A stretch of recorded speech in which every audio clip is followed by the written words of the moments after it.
Hello everyone. So today is going to be a little bit different for my video. I have been debating for a very, very long time, actually years, in starting my very own podcast. I'm not sure if I'm going to do it yet, but this is kind of like a test run. What I'm going to do is this YouTube quote video is going to be in a podcast type of way where I just have a screen in the background and I'm just going to talk. And I do have to give credit where credit is due. I did a podcast with Savvy. She runs the channel Savvy Writes Books. And she had the image in the background and we talked and it was great. And I really, really enjoyed doing that with her. So shout out to her. If you're on social media, chances are that you've seen people post about saving the children. They use the hashtag, and it's all over social media, Twitter, Facebook, and Instagram, to name a few. What I've seen is a lot of people who are using that hashtag and that are trying to raise awareness, they are also contributing to the problem. Who wouldn't want a beautiful designer bag? But even though they are less expensive, really bad quality, and they definitely don't last as long, those come at a price. They may be cheaper in price, but they come at a much larger price. Now, I'm not saying all MLM reps do this, but I have to address MLMs, of course, because that's what my channel is about, and I'm on a mission. So, who would not want to look like they're making tons of money and they have all these designer clothes, designer handbags, designer shoes, everything? Who does not want to look like they're making it in an MLM company? Everyone does. When uplines give gifts and start love bombing their downlines, who's to say those items are not counterfeit? I'm not blaming anyone for it, but it's just a thought. There's an article that was posted in April of 2019. It was posted by theconversation.com, and I want to read a quote out of that article. Some counterfeiting schemes have been tied to human smuggling rings, international organized crime groups, and drug gangs.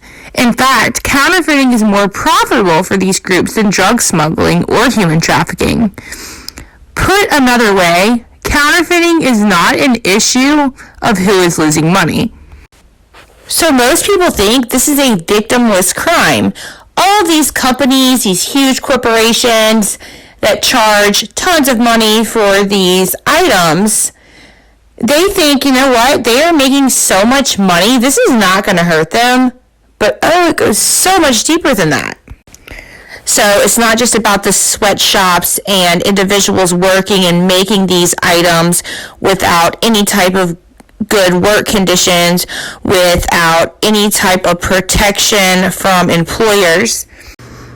But it's also about the corporations losing money.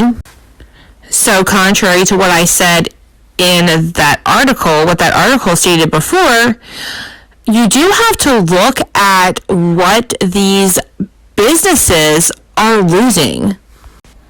So looking at numbers before 2020, the amount of total counterfeiting globally has reached to 1.2 trillion USD, and that was just in 2017.